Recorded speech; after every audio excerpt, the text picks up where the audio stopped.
네, 시청자님 안녕하세요. 네, 안녕하세요. 네, 반갑습니다. 이번 주 대응 네. 어떠셨어요, 시청자님? 쉽지 힘들었어요. 않으셨죠? 네. 네, 어떤 종목 가장 고민되실까요? 스페코고요. 네, 네. 예, 11,200원에 30%입니다. 11,200원 오늘 들어가셨어요, 혹시? 아니요. 아니세요? 한 11월 한 중순쯤 들어간 것 같아요. 11월 중순 작년부터 끌고 오신 종목이시군요. 네네. 11월 중순에 어떤 점에 끌려서 이 종목 들어가셨을까요? 아, 네. 네, 폭력, 이것도 폭력에, 맞아요. 예. 네, 하고, 내용은 좀 알고는 있는데, 네. 그래서 팔 때가 몇 번 있었는데, 제가 목표를 세운 게 있어가지고, 목표, 목표가 크셨군요. 제가 네네. 알기로는 13,000원대가 아마 11일에 네, 요 정도의 고점이 나왔는데 안 파신 거잖아요. 지금보다 네네. 가격이 조금 더 높았는데 어느 정도 목표하셨어요, 선생님? 15,000원 봤어. 15,000원. 그때 팔고 네. 싶으셔가지고 안 파셨군요. 네. 좋게 보신 거는 그러니까 풍력 쪽에 대한 모멘텀이세요? 풍력주로 네, 보셨어요? 네, 네. 풍력적인데, 근데 요즘 방산주 때문에 오늘 오히려 더 올라갔죠, 피해를 또. 보는 것 같아요. 그러네요. 네, 네. 방산에 대한 모멘텀, 그리고 풍력까지 지금 메인 모멘텀으로 생각하고 들어가셨는데, 원하시는 가격대 팔고 싶으신 거잖아요, 수영자님. 네. 네, 좀 잘 부탁드립니다. 시간적인 여유는 있다고 저희가 봐도 될까요? 시간 여유 네, 네, 있으세요? 네, 네, 네, 알겠습니다. 15,000원 도착 가능할지 한번 점검 도와드려 볼게요. 네, 네, 오늘도 북한 쪽에 리스크가 발생이 되면서 오늘 주가 반짝 강했었어요. 네, 5%까지 장중에 올라가면서 11,500원 오늘 장중 고가였고요. 종가는 11,100원권에서의 마감이 기록이 됩니다. 작년 주가를 잠깐 점검해 드리면은 네, 바닥이 1,600원이었던 네, 주식입니다. 그만큼 굉장히 강하게 드라마틱한 지난 한 해의 주가 상승 보였는데요. 풍력주의 어떤 핵심 모멘텀으로 보고 네, 이 정도까지 노려볼 만한 종목인 건지 먼저 과장님 점검해 주세요. 이 회사 이 회사 되게 좋은 회사거든요. 근데 이제 웃기는 얘기이기는 하지만 뭐 예를 들면 가치주를 갖고 있는 투자자 여러분들이라면 내 주식 되게 좋은데 어떤 테마 하나만 탔으면 좋겠다. 네. 야, 요즘 뭐 남북 테마 핫하잖아. 그거라도 하나 타면 반등 날 때 좀 매도 좀 하고 그랬으면 좋겠다라고 얘기를 하시는 분들도 굉장히 많아요. 그럴 수 있죠. 뭐 지금 예. 같은 뭐 작년이나 올해 같은 경우는 뭐 코로나 관련주죠.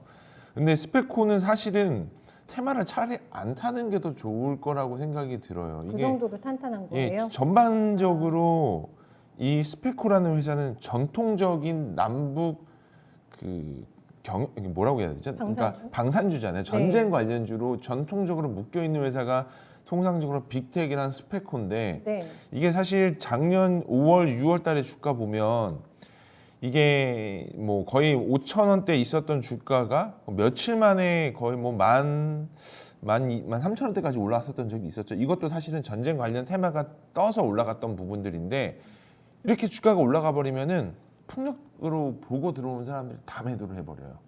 아, 지금 그렇게 같은 되나요? 케이스 똑같아요. 네. 그러니까 며칠 전에 1월 11일 날 고점 만들었을 때도 빅텍이랑 똑같거든요. 주가 움직임이.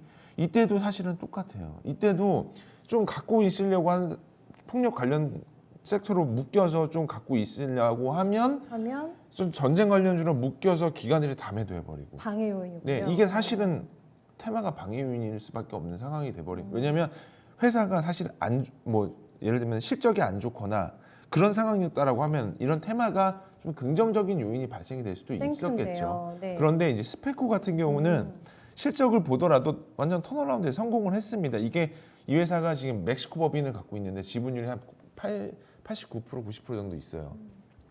이 회사는 좋은 거는 뭐냐면 멕시코에서 직접 미국 텍사스주에 납품을 하고 있기 때문에 뭐 베스타스라던가 지멘스에 직접 직납 구조거든요. 그렇기 때문에 이 멕시코 법인 같은 경우가 반덤핑 규제에 해당되지 않아요. 네. 근데 국내에서 갖고 있는 회사들이 특히나 이제 철강 같은 경우는 이제 수입해가지고 수출해서 넘기잖아요. 그렇게 들어가니까. 그렇게 되면 네. 반덤핑이 걸리는데 이런 멕시코 법인을 갖고 있는 회사들 같은 경우는 안 걸리거든요. 관세 리스크 아예 없는 거네요. 그렇죠. 리스크가 없는 거죠. 네. 그렇기 때문에 굉장히 자유롭고 그리고 매출단을 보더라도 네. 2018년도 연간 532억 영업이익 마이너스 28억 그리고 2019년도 747억 영업이익 66억 올해 예상치 가이던스가 매출액 900억에 영업이익이 113억이거든요.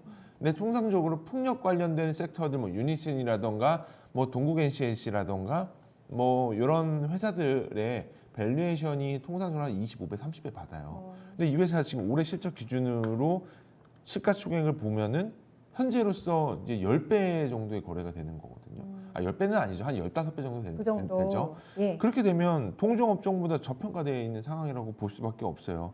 11일 날 주가 엄청 슈팅이 나왔을 때도 결국은 누가 매도했느냐? 기관들이 19만 주 매도하고 나왔거든요. 그러니까 이런 주식은 회사는 좋습니다. 좋은데 네. 단기적으로 대응을 할 수는 없어요. 왜냐하면 지금 계속적으로 가스터빈 실적이 수주장과 올라가고 있는 추세이기 때문에 단기적으로 뭐 주가가 슈팅이 나왔는데 자꾸 꼬리를 만들면서 매도가 나온다. 이런 부분들은 풍력 관련된 걸 보시고 들어오셨으면은 요게 집착은 안 하시되 풍력 관련된 섹터, 특히 이제 바이든 대통령이 이제 취임을 하잖아요. 그러면은 연간 미국에서 40기가와트급의 수주가 나올 텐데 지금까지는 그랬어요. 네. 근데 5년간 160기가와트급으로 늘린다고 얘기가 나왔거든요. 그러면은 이 캐파 증설이 거의 뭐 4배 정도 나온다고 보는 게 맞아요. 그러면 풍력 가스터빈 특히나 이제 반덤핑 규제에 이슈화가 없는 이러한 회사 같은 경우는 직접적으로 수혜가 나올 수 있는 부분들이 있기 때문에 네. 저는 적어도 뭐 밸류를 이게 뭐 프리미엄 밸류를 받아서 30배 받아야 된다라고 말은 안 하지만 동종업종과는 비교가 될 정도의 밸류는 받아야 된다고 보거든요. 그러니까 적어도 멀티플 기준으로 20배 정도는 받아주면 지금 현재 시가총액도 한 2,500억 정도 때까지는 올라와 줄 수 있지 않냐 이런 부분들이 될 것 같아요. 그렇기 때문에 정리해서 말씀을 드리자면 네. 단기적인 주가 흐름은 그렇게 민감하게 받아들이시는 게 더 좀 멘탈에 좀 도움이 되지 않을 것 같고. 그러실 것 같아요. 방산 예. 때문에. 그래서 중장기적인 흐름으로 보게 되면 네. 저는 최소한 지금 11일 고점인 13,550원은 최소한은 갈 거라고 보거든요. 최소한. 예. 네. 그리고 이제 4분기 실적이 이제 나와주면 적어도 내년도에 바이든 대통령이 취임이 되면 적어도 수주 잔고가 더 늘어날 거라는 거는 긍정적으로 가정을 할 수가 있는 부분들이 있기 때문에 4분기 실적이 발표할 때까지는 가지고 가시고 주가가 조금 더 빠지면 추가 매수하셔도 괜찮다라고 생각을 하고 있습니다. 그래서 뭐 61선 부분들 일부 좀 깰 수도 있기 때문에 뭐 61선 부분 깨는 가격대가 한 11,000원 정도?